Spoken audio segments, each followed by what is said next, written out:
Hadirin dan hadirat sekalian yang hadir maupun yang di rumah, mudah-mudahan Allah Subhanahu wa taala memberkahi usia kita, menyampaikan kita ke Ramadan. Amin ya rabbal alamin. Berbicara tentang Isra wal Mi'raj baginda Rasulullah sallallahu alaihi wasallam, mungkin kita sudah berulang kali, apalagi pian lah yang sudah 65 tahun, berarti 60 kali lebih mendengar cerita Isra dan Mi'rajnya baginda Rasulullah sallallahu alaihi wasallam. Mengingat kembali bahwasanya peristiwa ini terjadi di tahun duka cita atau namanya Amul Huzn. Saat Rasulullah sallallahu alaihi wasallam beliau ditinggal wafat paman beliau Abu Thalib yang melindungi dakwah beliau. Beliau ditinggal wafat pula istri beliau, yakni Sayyidatuna Khadijah. Dua orang yang berjasa luar biasa terhadap kehidupan beliau dipanggil oleh Allah Ta'ala. Begitu juga dakwah beliau dalam kondisi yang sulit juga. Setelah wafat paman beliau, siksaan orang-orang kafir Quraisy itu tidak semakin reda, tetapi semakin giat mereka itu mempersekusi baginda Rasul. Karena itulah Allah Subhanahu wa taala ingin menghibur baginda Rasul. Salah satunya itu adalah dengan diperjalankan. Subhanalladzi asra, maha suci zat yang telah asra, ikut wazan af'ala, artinya memperjalankan. Bukan Rasul sendiri yang berjalan, tapi Allah yang memperjalankan. Jadi kalau kita lagi pusang-pusang, duit kada tapi ada, hutang banyak, coba bawahi perjalanan insya Allah. Perjalanan apalagi mendatangi orang sugih ya. Diperjalankan oleh Allah Ta'ala. Kemana? Minal Masjidil Haram asra bi'abdihi lailan. Jadi diperjalankan pada waktu malam. Dari mana? Minal Masjidil Haram, dari Masjidil Haram di Makkah, ilal Masjidil Aqsa, ke Masjidil Aqsa yang sekarang sedang di bawah cengkraman kekuasaan para Zionis Israel laknatullah alaihim. Di dalam kitab Al-Anwar Al-Bahiyah, Sayyid Muhammad bin Alwi Al-Maliki Al-Hasani, beliau menceritakan peristiwa ini panjang lebar, mulai dari hukum memperingati Isra dan Mi'raj, bagaimana hukumnya ini ya. Tulis Sayyid Muhammad bin Alwi Al-Maliki Al-Hasani, sampai hikmah-hikmahnya. Cuma kada sahabat kita bahas malam ini. Ya, panjang ceritanya, kita nanti ambil sedikit-sedikit. Pertama, bahwasanya beliau ini tidak langsung berangkat ke Masjidil Aqsa. Ya, setelah pembedahan dada oleh Jibril, beliau naik buraq. Buraq bukan pesawat yang sekarang tidak ada lagi, ganti Lion Air. Naik buraq, ya, sejenis binatang di dalam hadis Rasulullah Sallallahu Alaihi Wasallam. Kenapa naik buraq kok tidak dengan kecepatan malaikat aja? Kalau malaikat Jibril yang bawa kan bisa lebih cepat. Kalau sekarang pakai pintu ajaib Doraemon kan tinggal buka. Kenapa tidak cepat seperti itu? Atau seperti Nabi Sulaiman naik angin? Kata Sayyid Muhammad bin Alwi Al-Maliki, itu ada hikmahnya, yakni Rasul itu ingin diperlihatkan tempat-tempat yang beliau kunjungi. Maka beliau dibawa dari Makkah ini ke satu tempat, disuruh turun oleh Jibril alaihissalam. Turun dan sholatlah engkau 2 rakaat. Nabi turun. Setelah sholat ditanya oleh Jibril, tahukah engkau di mana ini? Kata Nabi, tidak tahu. Kata Jibril, ini Thaibah. Thaibah itu yang Madinah. Nanti engkau akan hijrah ke sini. Setelah itu berangkat lagi. Sampai satu tempat disuruh turun lagi Rasulullah Sallallahu Alaihi Wasallam, suruh sholat 2 rakaat. Kemudian diberitahu ini adalah Madyan. Madyan mana? Tempat Nabi siapa? Madian? Nabi Syu'aib. Wa ila Madyana akhahum Syu'aiba, di dalam Al-Qur'an ya. Nabi Syu'aib, di mana Nabi Musa dulunya lari ke sana menghindari kejaran tentaranya Firaun karena membela bangsanya, membunuh salah satu orang Kibti, sehingga kemudian ada burung tadi ya.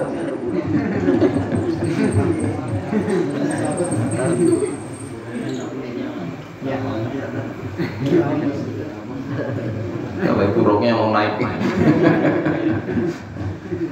Jadi turun di Madian, tempatnya Nabi Musa. Ya, diberitahu oleh Jibril alaihissalam. Tentunya kan teringat ya pelajaran Nabi Musa dulu itu terlunta-lunta sendiri, tidak bawa apa-apa dari Mesir ke Madian, tapi justru Allah pertemukan jodoh. Betul enggak? Enggak bawa apa-apa. Bersandar di bawah pohon melihat ada orang meminumi kambing. Kan itu pasti teringat Rasulullah. Nabi Musa tanpa bekal apapun bisa hidup. Sehingga persoalan kita, mungkin kita tidak punya apa-apa, bisa aja dapat bini. Bisa aja dapat bini. Bekerja kepada Nabi Syu'aib, kata Nabi Syu'aib, aku ingin menikahkan engkau dengan salah satu putriku. Dengan mas kawin, engkau bekerja kepadaku 8 tahun menggembalakan kambing. Kalau engkau mau genapi 10 tahun itu adalah terserah engkau. Ada ceritanya dalam Al-Quran. Akhirnya oke. Pelajarannya apa? Sulit sekalipun hidup, namanya jodoh ketemu aja. Bahkan kadang-kadang ketemunya jodoh itu harus sulit duluan. Coba kalau di Mekah atau di Mesir aja nggak ketemu beliau. Allah itu kadang memberikan jalan keluar dengan kesulitan. Allah beri kesulitan itu sebetulnya jalan untuk memberikan kita sesuatu yang terbaik. Sehingga kita ini jangan sampai kemudian merasa ini kalau sudah nggak ada lagi penyelesaian, bunuh diri aja. Banyak kasus begitu sekarang. Sekitar 10.000 tiap tahun itu orang Indonesia ini mati bunuh diri. Sekitar 10.000. Merasa sudah mentok, tidak ada lagi jalan keluar. Rasulullah kemudian ya tergambar itulah. Persoalan yang beliau hadapi pasti ada jalan keluarnya. Asal taat kepada Allah Subhanahu wa taala. Dari Madian pergi oleh Jibril diturunkan di Tursina, tempat Nabi Musa menerima wahyu. Wa kallamallahu Musa taklima. Allah betul-betul telah berbicara kepada Nabi Musa di Tursina. Ya masih sekitar itu arah ke Palestina. Kadang-kadang Nabi Muhammad mampir di Sungai Alat, kadang-kadang jauh melencongnya ke sini. Setelah itu dari Tursina Rasulullah diturunkan ya, dengan buruk ini ke Baitul Him. Baitul Him itu Baitul Lahm, Bethlehem orang sekarang menyebutnya, tempat Nabi Isa dilahirkan. Tentunya ini juga pelajaran yang besar bagaimana lahirnya Nabi Isa alaihissalam. Kondisi sulit juga, sehingga kalau Rasulullah itu merasa sulit, merasa berat, ini loh, lihat ini perjalanan orang-orang yang awalnya sulit. Sulitnya bagaimana sampai diceritakan di Al-Quran itu. Bundanya Nabi Isa namanya Maryam, beliau katakan alangkah baiknya kalau aku itu mati saja sebelum ini. Coba sampai seperti itu. Kita kalau punya masalah sampai mikir lebih baik mati, itu pertanda apa? Masalahnya berat atau ringan? Ringan, Pak ya. Berat atau ringan? Ringan. Ringan apa berat? Berat. Ini persoalan berat sampai mikir mati. Kenapa berat? Karena dituduh berzina, tidak ada bapaknya. Kemudian melahirkan di bawah pohon kurma dalam kondisi lemah, lunglai, kemudian ingin makan, tidak ada makanan. Tidak ada makanan. Maka Allah kemudian katakan wahuzzi bijid'in nakhlah tusaqit 'alaiki rutaban janiyah. Goyang pokok atau pohon kurma itu goyang, maka akan jatuh kepada engkau kurma yang matang. Coba bisa pian bayangkan, imbah melahirkan suruh menggoyang pohon kurma.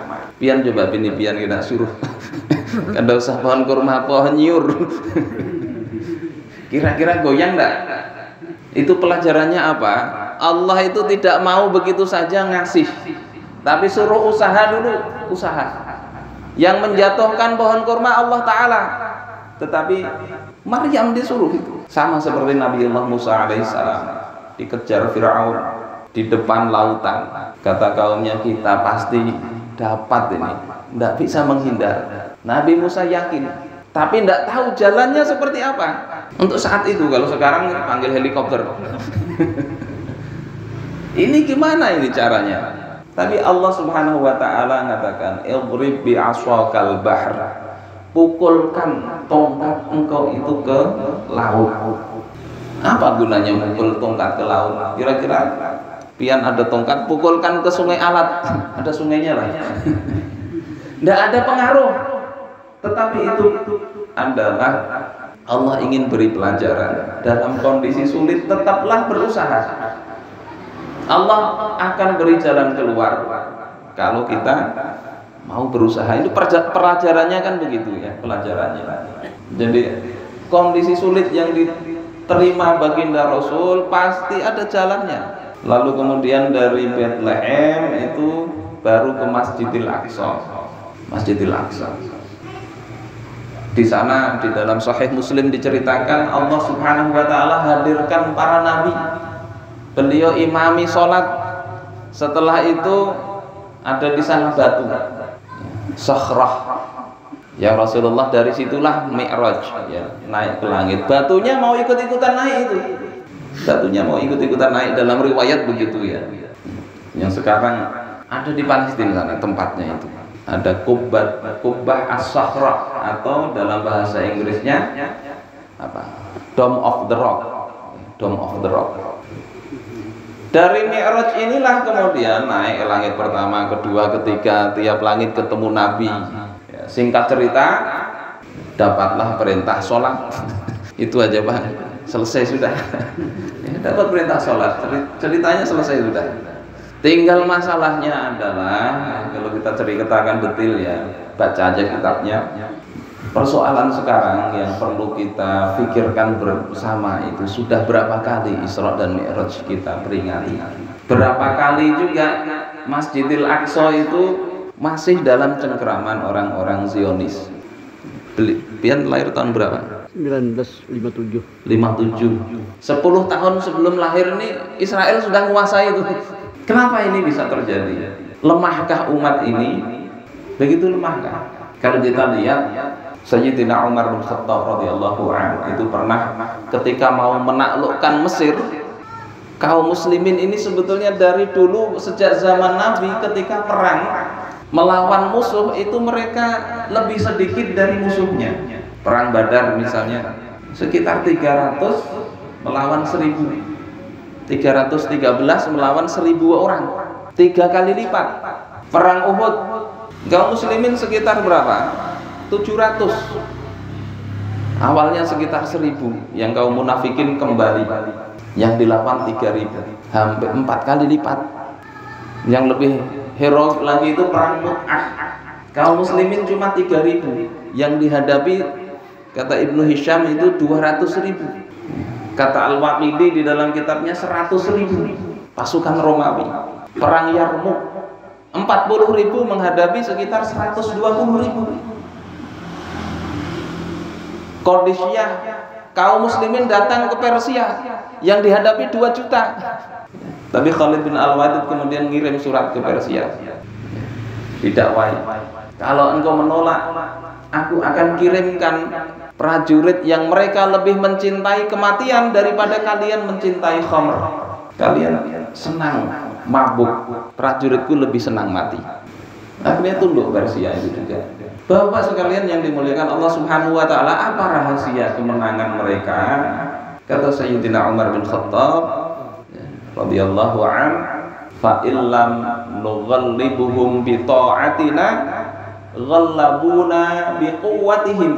Di antara suratnya yang dikirim ke pasukan, Kalau kita tidak bisa mengalahkan mereka dengan ketaatan kita, kalau kita tidak taat kepada Allah, kita tidak bisa mengalahkan mereka dengan ketaatan dan ketakwaan kita, ghallabuna biquwwatihim, mereka yang akan mengalahkan kita dengan kekuatan mereka.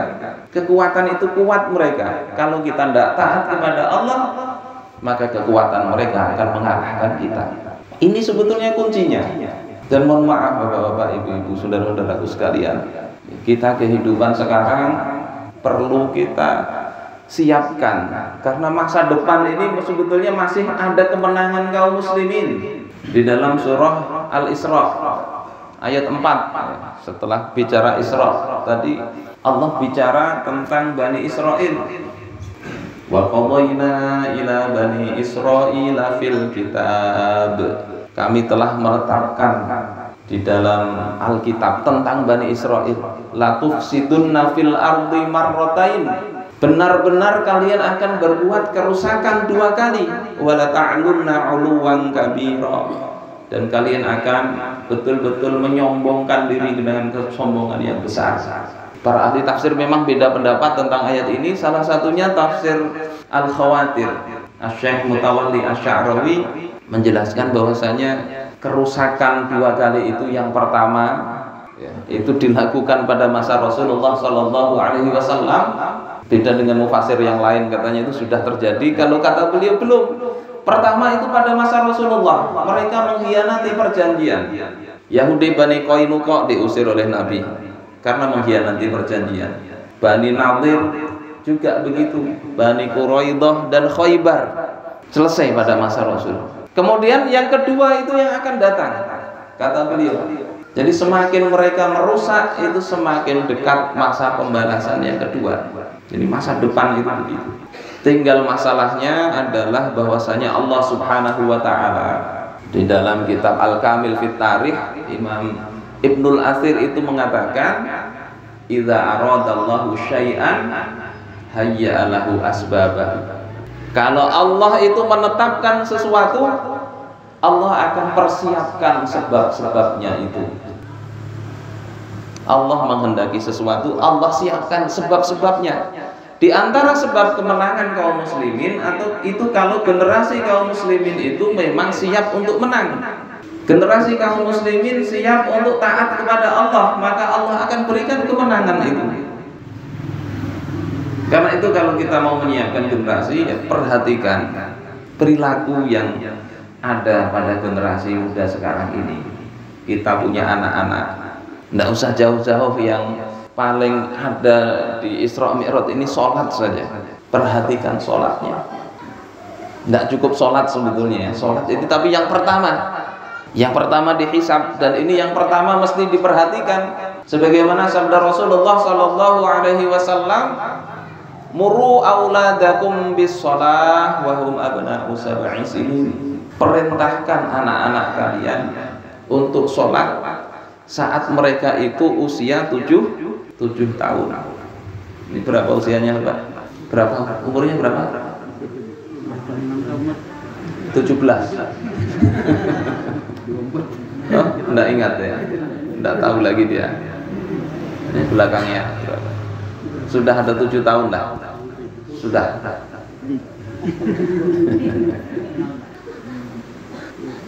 Perintah ini kepada siapa, Bapak?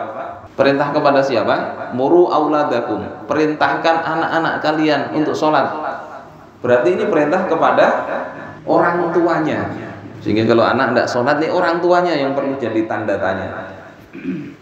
Jadi sholat ini kewajiban yang nyangkut kemana-mana. Pertama nyangkut ke orang tua. Sebelum anak mumayyiz bahkan ya, sudah mumayyiz 7 tahun ini, sebelum balik suruh sholat. Tidak mau bangun simbur. Ya, simbur, angkat. Kalau dibiasakan insya Allah mudah. Tapi kalau tidak, sampai tua dia bangkong, kata orang Jawa. Kata orang di sini apa? Nggak mau bangun. Kewajiban orang tua. Dan kelak di akhirat, anak itu bisa menjadi musuh, ya. Anak bisa jadi fitnah, kalau kita lupa untuk mengajari mereka. Musibah besar anak tidak sholat itu musibah besar.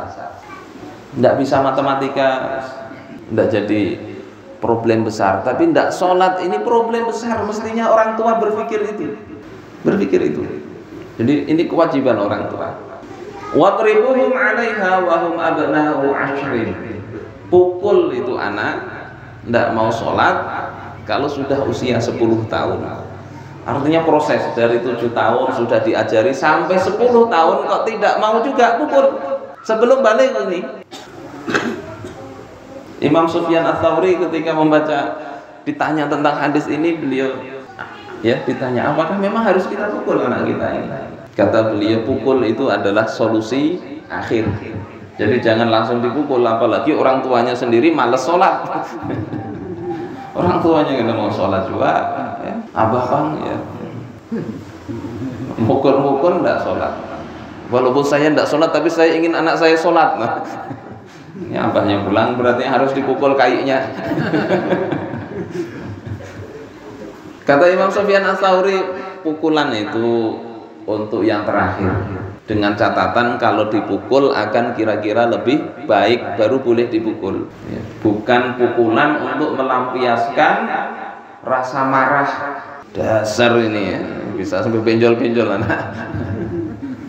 Termasuk pukulan ke istri itu kan ada ya. Ada pukulan ke istri. Tapi itu langkah terakhir, bukan untuk menyakiti. Kalau di dalam kitab Al-Mu'tamad fil Fiqh Syafi'i, di situ ada tahapannya. Ya, dengan catatan tadi tidak melawan akan lebih baik. Kalau kira-kira kita pukul dia lapor ke Komnas HAM, bapaknya didenda 50 juta kemarin ada kasus itu ya. Maka jangan dipukul, Kita ini hidup susah sekarang ini. Guru nyuruh murid sekolah supaya sholat aja bisa dipermasalahkan orang tua. Ya Allah. Terus apa kalau tidak dipukul, kata Imam Sufyan Ats-Tsauri, engkau suap dia, suap. Jadi suap itu memang haram ya, ar-rashi wal murtashi finnar. Yang nyuap dan yang disuap masuk neraka. Tapi ada suap yang boleh, dua ini, suap yang boleh ini. Pertama menyuap anak tadi. Nah, sholat sebulan sholat disiplin, bapak belikan sepeda listrik misalnya. Belikan yang bagus lah. Jangan belikan kartu domino, nanti setelah itu main dia. Radionya kada hakun kasih baterai mati, telinga digantungi baterai mati. Biar aja enggak apa-apa, dia sebulan mikirnya ketika sholat ini sepeda listrik. Sholat lagi ingat sepeda listrik, enggak apa-apa namanya anak-anak. Tapi dia seiring waktu harapannya sambil diberi pemahaman, insya Allah semakin sadar dia. Ini kata Imam Sufyan Ats-Tsauri, disuap. Suap pertama yang boleh itu. Suap yang kedua itu waktu itu menikah ya. Nah, nyuapin istri, suap-suapan. Bapak saudara-saudaraku yang dimuliakan Allah Subhanahu wa taala, ini perintahnya begitu kata Nabi. Jadi bolak-balik kita peringatan Isra wal Mi'raj ini perlu kita evaluasi, kita timbang ini kira-kira ada perubahan enggak? Nanti lihatilah Pak Panitia lah. Subuh nanti banyak ada di sini. Namun kadang kena perlu disuap ini jamaahnya. Apakah diadakan ya supaya jamaahnya banyak? Pagi-pagi kita bubur ayam enggak? Masyarakat disuap supaya masuk masjid sholat subuh berjamaah pengajian. Tidak apa-apa untuk pembinaan seperti itu, tidak apa-apa sambil dilatih untuk keikhlasannya. Sholat. Wa farriqu bainahum fil madaji'. Kata Rasulullah, pisahkan anak-anak kalian itu tempat tidur mereka. Jadi 7 tahun suruh sholat, ajari, 10 tahun pukul kalau tidak mau, langkah terakhir. Kemudian pisahkan tempat tidurnya. Kenapa bapak-bapak, ibu-ibu sekalian? Sekarang ini rusak zaman. Bukan zaman yang rusak ya, manusianya yang rusak.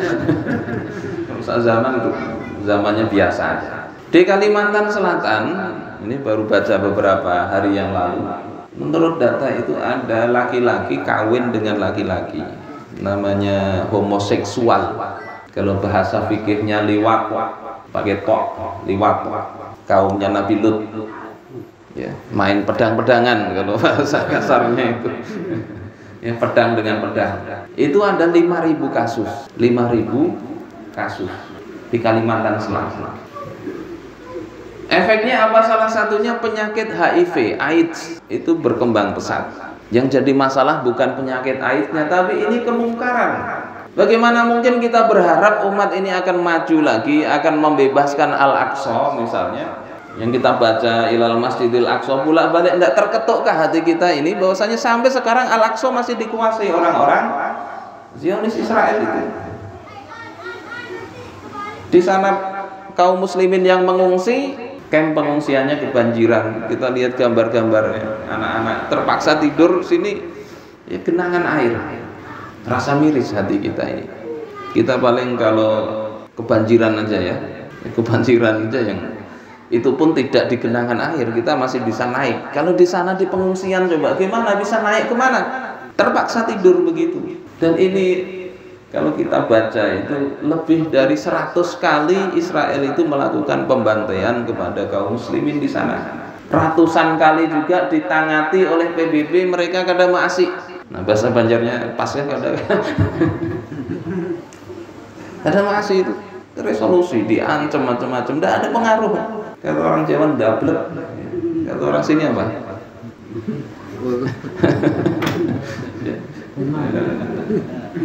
Ditangati kada maasinya. Siapkan generasi ini, generasi yang tadi taat kepada Allah, ya. Maka insya Allah Allah berikan pertolongan.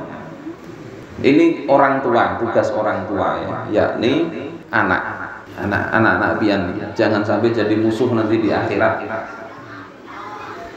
Selain orang tua, sholat ini juga tugas lingkungan. Ada takmir musola, takmir masjid. Ini mestinya juga mikir gimana musola ini bisa banyak jamaahnya, masyarakat bisa ke sini. Ya, bikin kegiatan atau apa yang bisa mereka datang. Itu yang namanya apa? Innama ya'muru masajidallah.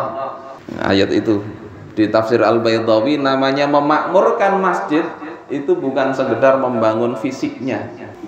Bangun bagus masjid, wah inilah. Bagus, bersih, ber-AC di dalam. Ya, tapi pas kita mau masuk dikunci. Bagus, membangun fisik itu bagus. Tapi jangan lupa bahwasanya fisik itu dibangun untuk tujuan beribadah. Kayak apa supaya sholat di masjid ini nyaman? Kipasnya tadi kuit. Nah, ini kan sedang ini. Pikirakan, takmir kan begitu. Ya. Namun kira-kira BAC kelarangan, gak usah BAC, gak ada apa-apa juga. Ini pikir takmir, mikir itu. Tapi yang lebih penting adalah mikir bagaimana masyarakat sekitar ini mau sholat. Ajak mereka. Pemakanan ya, mbak sholat pemakanan. Ujungnya bawa masing-masing. Bikin kegiatan itu. Ini fungsi apa? Takmir musola atau masjid. Oh, pada banyak yang belum bisa sholat. Fungsinya adalah bikin kegiatan. Bagaimana mulai istinja, wudhu, sholat dan seterusnya, nanti muamalah. Ini fungsi. Pada masa Rasulullah masjid itu fungsinya itu untuk membina umat, meskipun masjidnya tidak sebagus sekarang. Masjid pada masa Rasulullah kadang atap kadang pelepah kurma. Makanya ada riwayat Nabi itu ketika sholat pakai sendal. Jangan dicontoh sekarang. Kalau rumah bawa sendal dimarahi orang. Ini nyontoh Nabi, sunnah Nabi. Nabi waktu itu masjidnya kada keramik, kada begini, pasir. Ya, pas imbah hujan Nabi sininya berpasir karena sujud di pasir. Ada orang Badui bekamih di masjid, oleh Nabi suruh ambil air simbur, itu karena di pasir. Jangan diamalkan di sini dihambal, ada yang kamih disimbur. Fungsinya masjid, walaupun masjidnya Rasul seperti itu tempat pembinaan. Nah, kita ini Isra Mi'raj ini coba kita renungkan itu. PR semua, bukan hanya takmir di sini, mungkin ada Pak RT, ada orang-orang kaya. Fikirkan bagaimana musola ini bisa hidup makmur, ya, makmur. Di samping tugas ketua takmir, ketua lingkungan, ini sebetulnya juga masuk tugas negara. Karena itu Rasulullah Shallallahu Alaihi Wasallam bicara tentang sholat ini di dalam hadis riwayat Imam Ahmad. Beliau bersabda, la tanqudhanna ural Islam urwatan urwatan. Ikatan Islam itu akan rusak satu ikatan demi satu ikatan. Hukum Islam akan hilang satu demi satu. Wa kullaman taqadat urwatun tathabbasan nas billati taliha. Setiap satu ikatan ini rusak, maka manusia akan mengambil ikatan yang lain. Hukum yang hilang tadi dibiarkan hilang begitu saja, beralih kepada hukum yang lain. Wa awwaluhunna naqdan al-hukm. Yang pertama hilang, kata Rasulullah Sallallahu Alaihi Wasallam, itu adalah al-hukm, hukum pemerintahan negara. Tidak mau pakai Islam lagi. Wa akhiruhunna as-shalah. Yang terakhir itu adalah sholat. Hadis ini mengisyaratkan kalau negara itu sudah tidak peduli lagi dengan rakyatnya sholat apa tidak, maka tidak aneh kemudian ketika sholat itu ya hilang di tengah-tengah masyarakat. Muncul banyak aliran-aliran yang tidak karu-karuan. Ada aliran yang sholatnya cukup 3 kali sehari. Pernah kalian dengar? Sholat 3 kali aja sehari. Subuh, imbah itu asar dengan zuhur ini dijamak terus. Maghrib dengan isya dijamak terus. 3 kali aja. Orang yang pengoler dapat pengajian gitu mantap ya. Ini yang lama dicari ini. Ada lagi yang bahkan tidak sholat. Wa aqimis sholata li dzikri, kata, dirikan sholat untuk mengingatku. Akhirnya cukup ingat. Pejamkan mata, sudah bayangkan, sudah selesai sholat, nyaman lagi itu. Nyaman lagi. Dan Masya Allah banyak begitu, banyak. Kita punya jamaah di Banjarbaru, ibu-ibu ya. Dia pengajian sesama ibu-ibu, ibu-ibunya cerita suaminya ikut pengajian lewat YouTube, padahal lewat YouTube, tapi ujungnya tidak sholat, ujungnya tidak sholat. Ada lagi yang mengatakan, wih sholatnya tidak sah. Kenapa? Itu membawa tahi, bawa kotoran, kan najis. Najis sholatnya tidak sah. Cukup ingat aja sholat.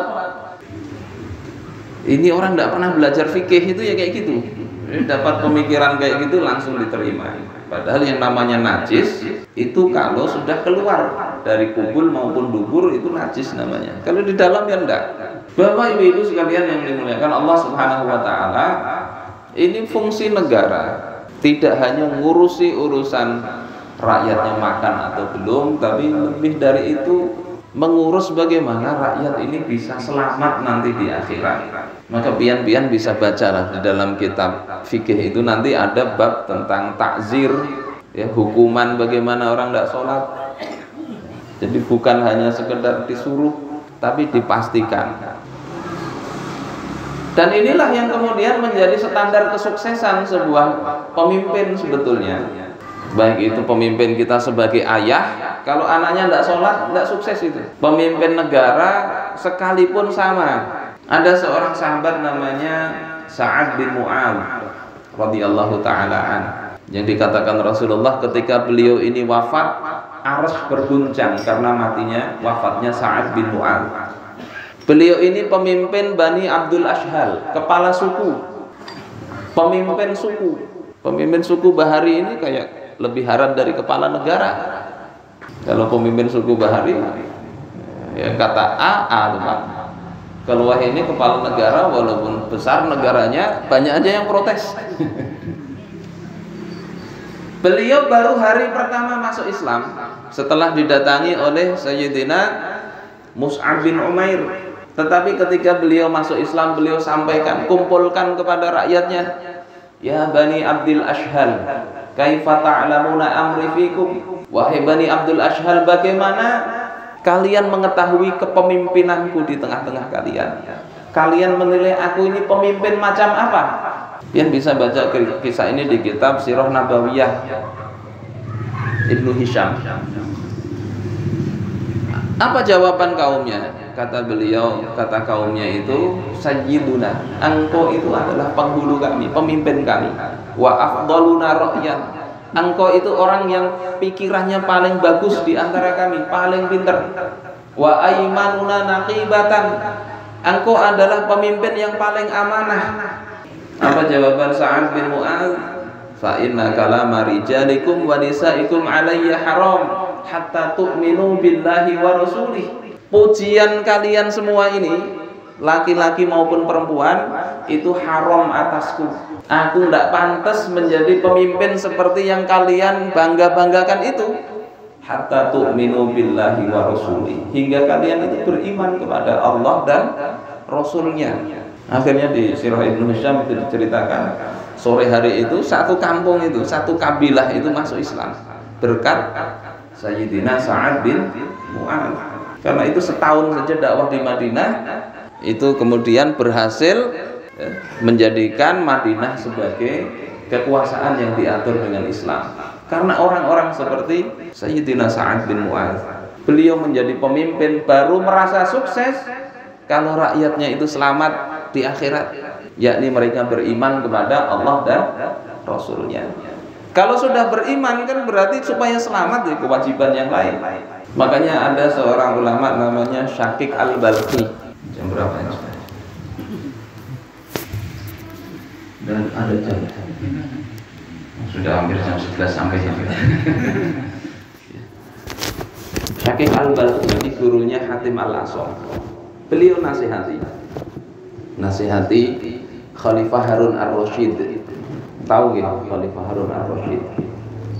Itu yang dicerita Abu Nawas. Tapi ini bukan dongeng, tapi betul.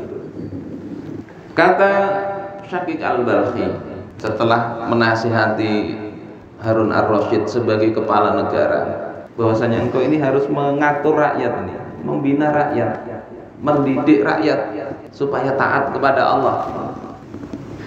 Kemudian beliau ujungnya katakan, fa illam taf'al fi mulkika bidinillah fa anta za'imu ahlin nar.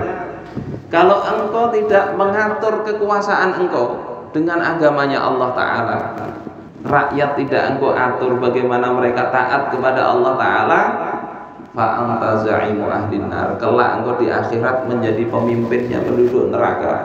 Nauzubillah. Rakyat